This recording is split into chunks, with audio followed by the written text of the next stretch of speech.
desenhos antigos são os melhores, né? Eu acho incrível como os animadores daquela época tinham uma facilidade em transformar algo extremamente fofo, como um ursinho panda cuidando do seu jardim, em algo que conseguia traumatizar uma geração de crianças pro resto da sua vida. É sério, essa cara doente panda me assustou por um bom tempo. Agora eu vou te fazer picadinho! Bom, pessoal, uma das coisas que eu mais gosto de reparar quando assisto os desenhos do Ente Panda, um dos personagens mais lendários lá da Turma do Pica-Pau, é que ele possui uma espécie de linha cronológica de acontecimentos, onde é possível acompanhar o seu crescimento. Repara só, o primeiro episódio mostra o seu nascimento, já nos seguintes temos a sua infância, que são aqueles capítulos onde ele vive com seu pai rabugento. Depois, algum tempo passa, ele sai de casa, e daí podemos ver a sua juventude, onde finalmente ele ganha uma calça de shopping para não precisar andar mais pelado, curiosamente é recrutado pelo exército e até mesmo arruma uma namorada. Oh, alô, Andy! Só que o mais engraçado dessa evolução toda aí é que ela não foi feita de propósito. A verdade é que os animadores que trabalharam na produção desse desenho nunca conseguiram determinar bem uma identidade definitiva para esse personagem, e por isso ele foi representado de tantas maneiras diferentes, e as suas histórias eram tanto quanto aleatórias. Mas uma coisa interessante da gente reparar é que com o passar dos anos, o Ente Panda foi cada vez mais se Mickey Mouseando. Notem como no final, ele e a sua namorada se tornaram verdadeiras cópias do Mickey e da Minnie Mouse. Curioso, né? E hoje a gente vai entender o porquê disso. Afinal, qual era a do Ente Panda? E só adiantando aqui, ele não nasceu como uma cópia do Mickey. Até porque, por mais incrível que possa parecer, esse ursinho panda existiu mesmo na vida real. Sim, o Ente Panda existiu de verdade. E por mais que os seus desenhos não tenham se tornado assim, tão memoráveis, eles foram responsáveis por pelo menos duas grandes conquistas pro cara que o criou. A primeira foi ter tirado seu estúdio de animação da falência iminente, e a segunda foi ter lhe dado seu personagem mais famoso. Pois é, o surgimento do Pica-Pau está totalmente interligado com o Duende Panda. Pra você ter uma ideia, se esse pandinha não existisse, o nosso passarinho azul de topete vermelho jamais teria sido criado. Um desenho cheio de histórias interessantes, né? Então, vamos logo investigar toda a verdade por trás do Duende Panda. Tá certo. Só que antes eu vou fazer uma pausinha no assunto para mostrar para vocês uma coisa bem legal que eu acabei de fazer. Então, vocês sabem que desde o ano passado, o nosso canal abriu uma lojinha de camisetas, blusas e blusões lá no site da loja, né? Mas eu acho que eu não lembro se eu já contei aqui que foi eu mesmo que desenhei todas as estampas das camisetas. Pois é, eu mesmo que criei pensando no que eu mesmo usaria no meu dia a dia. E dito isso, eu quero avisar para vocês que eu acabei de terminar mais uma estampa. Uma estampa que particularmente eu achei bem legal, já que ela foi inspirada na melhor frase dos desenhos de todos os tempos. Essa gente inventa cada coisa. O melhor é que as nossas camisetas e blusas possuem uma qualidade excelente, elas são bem cortadinhas, possuem um caimento muito bom, então se você quiser comprar, saiba que é um investimento que vale bem a pena. Você pode conhecer os nossos produtos através da aba loja do canal, ou entrando diretamente no site da loja. E agora sim, vamos falar sobre a origem do Ente Panda.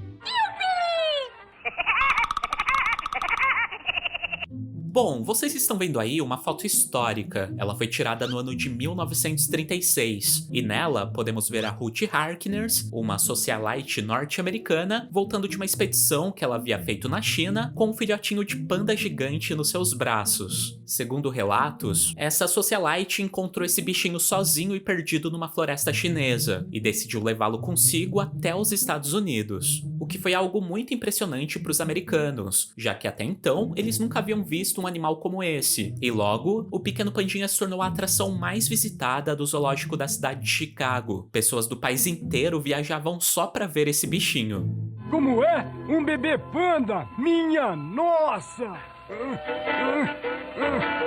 E dentre as pessoas interessadas em conhecê-lo, estava um jovem animador chamado Walter Lantz, que nessa época estava mesmo precisando espairecer a cabeça, já que ele estava passando por muitos problemas profissionais e financeiros. Bom, o Walter Benjamin Lantz iniciou a sua carreira como um proeminente animador. Para você ter uma ideia, já na década de 20, quando ele ainda estava iniciando a sua carreira, ele conseguiu ser contratado por uma grande produtora de desenhos para substituir ninguém mais, ninguém menos que o Walt Disney na parte da produção. No caso, ele foi contratado pela Universal Studios para dar continuidade aos desenhos do Osvaldo, o Coelho Sortudo. Ou seja, desde o iniciozinho da sua carreira, ele já era uma grande aposta para o crescente campo da animação. Porém, o que começou com um sonho acabou se tornando um grande pesadelo para a vida do nosso amigo Walter. Os desenhos do Coelho Osvaldo não estavam deslanchando, e a Universal Studios estava cada vez mais perdendo espaço nessa área dos desenhos animados para os estúdios concorrentes, sendo o principal os estúdios do Disney, os estúdios do seu antigo funcionário.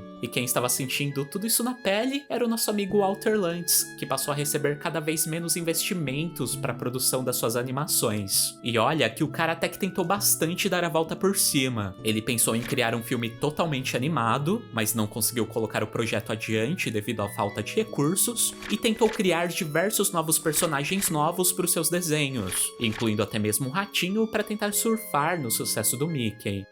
Acho que nunca saberei quem eu sou. Só que nenhum deles se destacava, nenhum deles conseguia ser carismático, ao ponto das pessoas irem até o cinema só pra assisti-lo, que era o que acontecia com a Betty Boop, o Gato Félix ou o Rato do Mickey, por exemplo. E por isso, lá no final dos anos 30, ele estava tão pra baixo, a sua carreira parecia que não tinha mais salvação. Até que o anúncio da chegada do bebê Panda, nos braços da socialite Ruth Harkness, acabou chamando a sua atenção. O Walter Lantz viu aí uma grande oportunidade de fazer sucesso com a Pandamania que se instaurou nos Estados Unidos, e por isso ele não perdeu tempo em ir até o zoológico de Chicago para visitar o filhotinho, algo que inclusive ele fez ao lado de um cinegrafista da Universal Studios. Ele queria filmagens de todos os ângulos possíveis desse bicho para poder transformá-lo num desenho animado.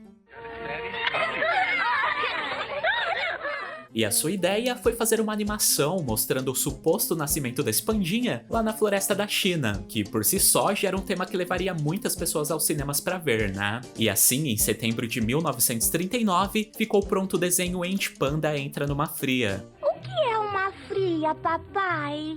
Que já iniciou com um tema que seria muito presente nos episódios iniciais desse personagem, que no caso era sua vida na floresta como um panda normal ao lado do seu pai e as tentativas dos pigmeus em caçá-lo. E foi assim que se iniciou a primeira fase de episódios desse personagem. Eu quero entrar numa fria! Bom, não dá pra dizer que esses desenhos foram um sucesso estrondoso, mas levando em consideração que as animações anteriores estavam fracassando pra caramba, o Ente Panda até que conseguiu ter um pouco de destaque. Só que infelizmente, isso não foi o suficiente pra animar o pessoal lá da Universal. E infelizmente, no ano de 1940, os estúdios do Walter Lantz tiveram que fechar porque a empresa havia cortado toda a sua verba. Mas esse não foi o fim. Os animadores que trabalhavam com Walter, como Burton Gillett e o Alex Love, decidiram trabalhar de graça para tentar reerguer o estúdio. A ideia era fazer um desenho tão bom e que fizesse tanto sucesso que impressionasse os chefões da empresa. E é justamente aí que teremos a primeira virada nos desenhos do Ente Panda. Foi quando ele e seu pai deixaram de agir mais como animais e se tornaram criaturas mais antropomórficas, e onde a ambientação mudou da floresta para a vida na cidade. Uma outra mudança foi na personalidade do pai do Andy, que ficou ainda mais sabugento e mal-humorado, se tornando então o grande alívio cômico do desenho. Papai, muita calma. Tenha cuidado com a sua pressão alta. E esse sim, empolgou o pessoal lá da Universal Studios, que acabou liberando cerca de $10 mil pro Walter Lantz, que foi dinheiro suficiente para ele pagar todo mundo que o ajudou a dar continuidade à criação de novos desenhos. O que foi ótimo não só para a empresa do nosso amigo, quanto também para a Universal, já que foi graças a esse dinheiro que foi produzido o episódio mais memorável do Ente Panda, o episódio que inclui um novo personagem ao desenho, que vocês já devem imaginar quem é, né? Pois é, o Pica-Pau surgiu dentro de um episódio do Ente Panda. No caso, ele foi incluído apenas como antagonista para infernizar a vida do pobre papai panda. Mas só que o público gostou tanto dessa ave maluca que logo ela ganhou a sua própria série animada. Série que rapidamente se tornou muito maior que a do nosso pandinha, que a partir daí, infelizmente, acabou ficando cada vez mais de escanteio. Eu não me sinto bem. Bom, mas mesmo com o Pica-Pau, os desenhos do Ente Panda não acabaram. O esquema do pai rabugento continuou por mais algum tempo, mesmo que não fazendo muito sucesso. Até que, a partir do ano de 1942, o Walter decidiu meio que disneyficá-lo, iniciando assim a terceira mudança desse personagem, que foi quando o Andy virou um adulto, ganhou roupas, que ainda não eram as calças vermelhas tradicionais, mas sim o macacão azul, e o seu pai foi retirado da série. Essa mudança também coincidiu com a entrada dos Estados Unidos na Segunda Guerra Mundial, então esses capítulos também podem ser lembrados como aqueles que traziam referências à guerra. No caso, houveram 2 episódios do Andy numa guerrinha contra o Galo Charlie, que aliás será um personagem que a gente vai comentar um pouco mais adiante, e outros 2 mostrando o Panda servindo o exército, um onde ele fica responsável pelos avisos sobre ataques aéreos, e outro em que ele treinava cães para servir como soldados. Nessa época aí, também entrou um novo animador nos estúdios do Outer Lands, um cara chamado Shamus Culhane, que havia trabalhado na produção do filme da Branca de Neve, e ele acabou sendo responsável por dirigir o melhor e também o pior episódio da história desse desenho. O melhor foi o chamado Peixe Frito, que mostrava um gato tentando comer o peixinho dourado do Andy, e que tinha um ritmo de acontecimentos e piadas tão dinâmicas e empolgantes que esse acabou sendo um dos raros desenhos desse estúdio a receber uma indicação ao Oscar. Porém, logo no episódio seguinte, esse diretor acabou cometendo uma grande agada. No capítulo chamado Pintor é Maluco, o Culhane tentou dar ao Andy um novo design e uma nova personalidade, que descaracterizou totalmente esse personagem. O visual do panda ficou muito agressivo, e a sua personalidade estava totalmente diferente daquela mais calma e inocente que ele possuía desde o primeiro episódio. Seu grande vira-lata!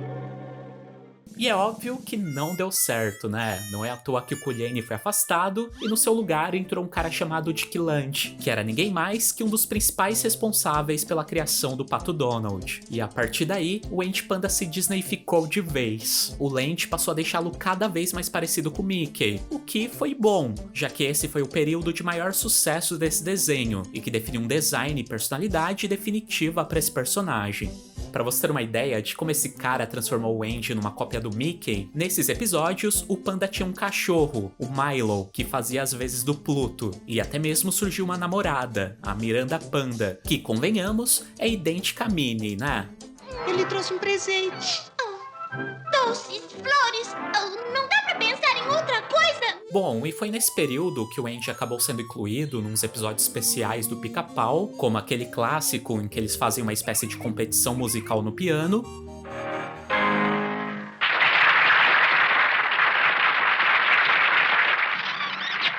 Porém, no final dos anos 40, mais uma vez o estúdio do Outer Lands acabou passando por uma grave crise financeira. E após ele ter fechado temporariamente em 1949, ao retornar nos anos 50, ele decidiu produzir apenas aquilo que ele teria certeza que faria sucesso. Sendo assim, os desenhos do Andy Panda, que não tinham uma grande popularidade, acabaram parando de ser produzidos.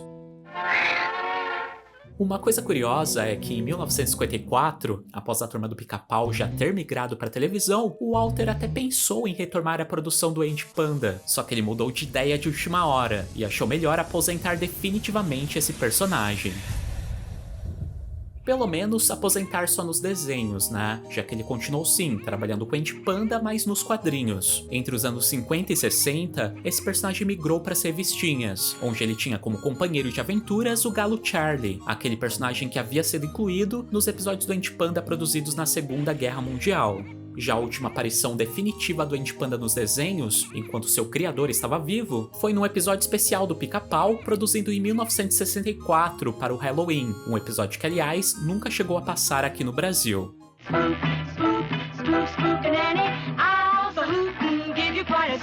Uma coisa curiosa é que o Andy Panda foi totalmente ignorado no desenho do Pica-Pau de 1999. Porém, ele faz sim parte da série mais recente, a websérie que está sendo lançada no YouTube desde o ano de 2018. 3, 2, 1... Mas enfim, pessoal, essa é a verdadeira história do Andy Panda. Algo engraçado é que eu conversei com várias pessoas que assistiam Pica-Pau antes de decidir fazer um vídeo sobre esse personagem, e várias delas, curiosamente, nem sabiam da existência desse panda. Mas e vocês? Lembravam e gostavam dos episódios? Então comenta aí qual foi a sua fase preferida.